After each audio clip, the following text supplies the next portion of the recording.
Good evening, hello, dear my students. This is Girish sir and welcome to our YouTube channel. मैं आज आपके लिए लाया हूँ एक चैप्टर जो TY.com से रिलेटेड है। TY.com में एक सब्जेक्ट कॉस्टिंग सब्जेक्ट है। कॉस्टिंग सब्जेक्ट में एक चैप्टर है, छोटा सा प्यारा सा चैप्टर का नाम है दैट इज मटेरियल कॉस्टिंग। इस वर्ड को ध्यान रखना, मटेरियल कॉस्टिंग। मटेरियल कॉस्टिंग का मतलब जैसे मेरी मार्कर प्रोड्यूस करने की कंपनी है, तो ये मार्कर बनाने में कुछ तो मटेरियल यूज होगा, जैसे ये प्लास्टिक बराबर, अंदर का जो इसका है मटेरियल जो भी है व्हाटएवर इसमें जो भी यूज होता है, तो इसको बनाने के लिए एक यूनिट प्रोड्यूस करने के लिए मुझे कितना रॉ मटेरियल इसमें लगेगा, इस रॉ मटेरियल का खर्चा क्या होगा, उस खर्चे को काउंट करने को कहेंगे मटेरियल कॉस्टिंग। किसी भी प्रोडक्ट बराबर, जैसे हम प्लास्टिक कंपनी है मेरी, मैं मग बनाता हूं, एक मग बनाने में कितना प्लास्टिक पाउडर लगेगा, तो वो प्लास्टिक पाउडर मुझे कितने में पड़ेगा, क्या उसका एक्सपेंडिचर होगा, उस एक्सपेंडिचर को काउंट करने को बोलेंगे हम मटेरियल कॉस्टिंग। तो मटेरियल कॉस्टिंग हम इसको दो पार्ट में डिवाइड करेंगे, एक होगा फॉर्मूला बेस्ड, दूसरा होगा अकाउंटिंग बेस्ड। यहां सब कुछ ऑलरेडी मैंने लिख के रखा हुआ पहले से, तो हमको पढ़ना है। देखो मटेरियल कॉस्टिंग को मैंने क्या किया, दो पार्ट में डिवाइड किया।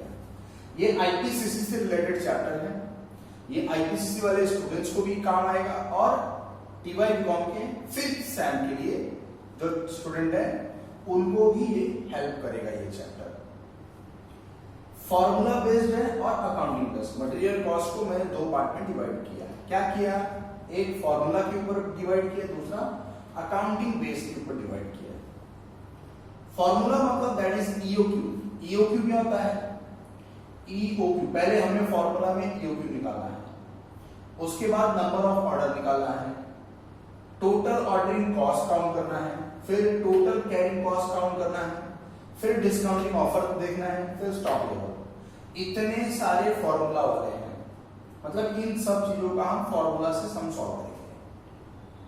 That is the first part. Second part क्या बोला, अकाउंटिंग बेस्ड। अकाउंटिंग बेस्ड में क्या बोला, पहला फीफो। तो हमने ऑलरेडी FY.com में फर्स्ट सेम में स्टॉक वैल्यूएशन नाम का चैप्टर पढ़ा है।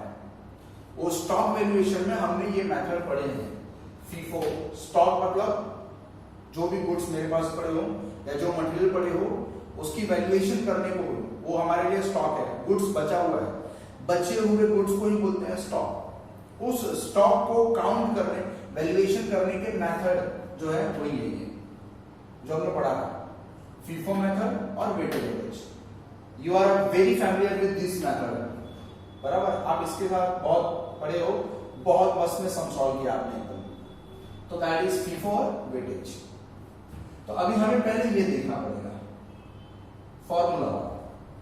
ईओक्यू का मतलब क्या होगा, ईओक्यू का मतलब है दैट इज ईओक्यू मतलब इकोनॉमिक ऑर्डर क्वांटिटी बराबर, इकोनॉमिक ऑर्डर क्वांटिटी। इकोनॉमिक का मतलब हो गया, इसका मतलब हुआ, इसका मतलब मिनिमम, इसको मैं बोलूंगा मिनिमम।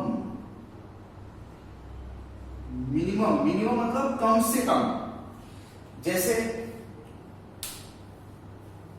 घर में हम सब अपने घर पे जहां पे रहते हैं उसमें एक रसोईया है बराबर, किचन जिसको हम बोलते हैं इंग्लिश में। वो किचन में गैस लगा हुआ है, बाटला बराबर, बहुत सारी जगहों पे पाइपलाइन है गैस की, वो बात अलग होगी। लेकिन जहां पे बाटला है, बाटला की बात कर रहा हूं, बाटला का ऑर्डर कब दिया जाता है, सेकंड। एक बाटला लगा हुआ है, आज लगा कल ऑर्डर दे देंगे, परसों अगर वो आ गया फिर नेक्स्ट डे ऑर्डर देंगे, हम नहीं देंगे। तो हम क्या करेंगे, मम्मी क्या बोलती है पापा को कि जब गैस कब होती है, हाँ लाल लाल जलने लगती है, तो उस पर हम क्या करते हैं, हम ऑर्डर देते हैं, बराबर। तो उस टाइम पे हम लोग क्या करेंगे, गैस का ऑर्डर देंगे, तो गैस हमारे पास आएगा।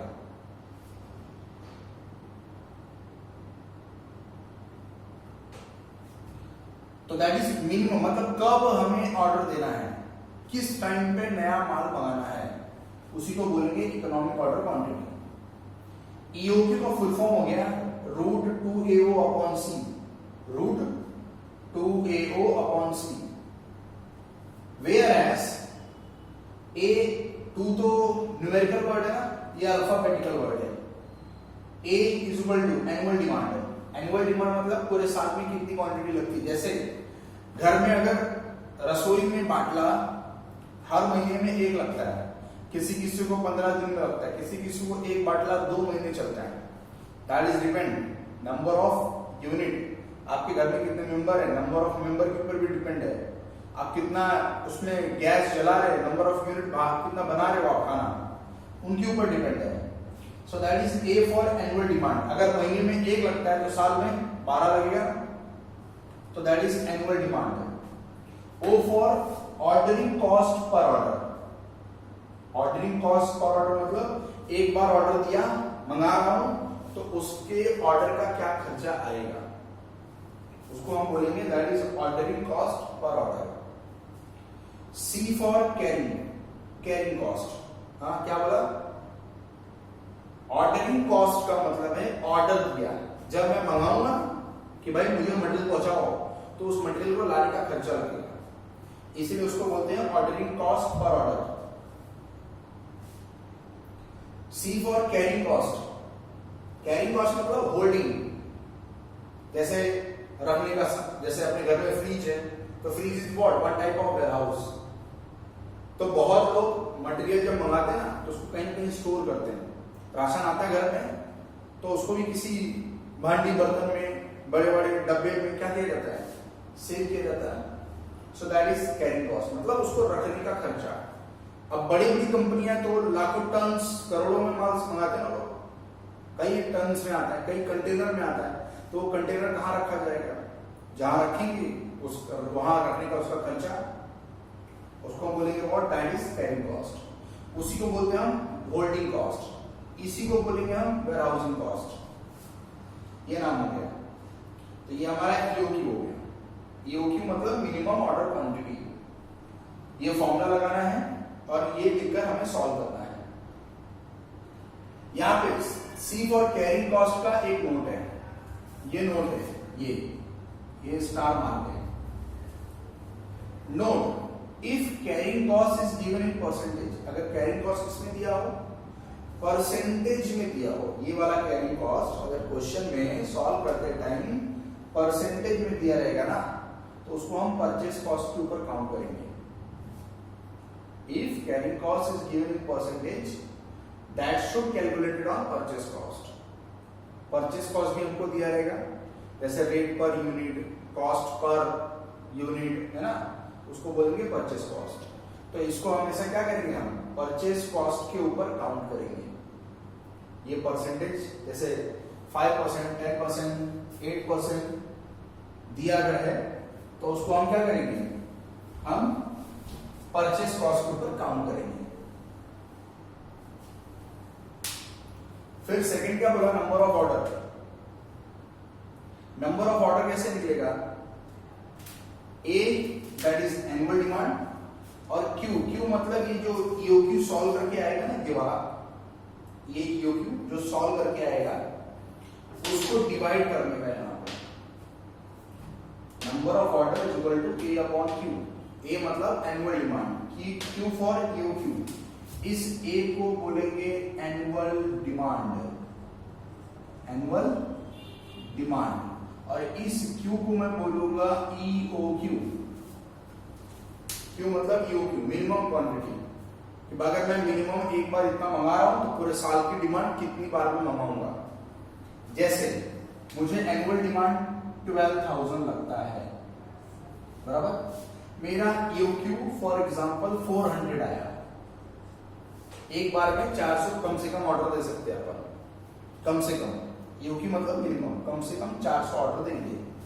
तो 12,000 डिवाइड बाय 400 किया तो कितना हो गया? That is 30 order. 30 bar order देंगे अपन, 30 बार ऑर्डर देके मंगाना पड़ेगा, इसी को बोलते हैं that is number of order. फिर निकालेंगे total ordering cost. Total ordering cost कैसे निकलेगा? That is the formula A upon Q into O. A मतलब एनुअल डिमांड, क्यू मतलब EOQ and O for ordering cost. ये रहा ना ऑर्डरिंग कॉस्ट अपने पास, ये वाला पार्ट। ए मतलब एनुअल डिमांड, क्यू मतलब ईओक्यू, ओ मतलब ordering cost.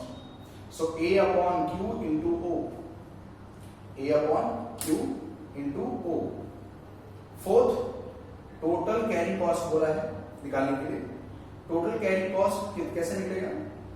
Q upon 2 into सी। Q मतलब ईओक्यू, ये जो यहां होगा वही यहां पे भी होगा, डिवाइड बाय 2 इंटू सी मतलब कैरी कॉस्ट। बराबर? तो ये अपना, मैंने ये आपको ये भी बताया, ये भी बताया, ये भी बता दिया, ये भी बता दिया। अब जब तक हम इतना नहीं पढ़ेंगे ना, तब तक हमें ये और ये नहीं आएगा, ये और ये तब तक समझ में नहीं आएगा, क्योंकि ये पूरा इसके ऊपर बेस्ड है। तो पहले हम ये पढ़ेंगे, बराबर? फिर डिस्काउंटिंग ऑफर देखेंगे, फिर स्टॉक लेवल देखेंगे। तो फटाफट इसको लिख लिया जाए, फटाफट।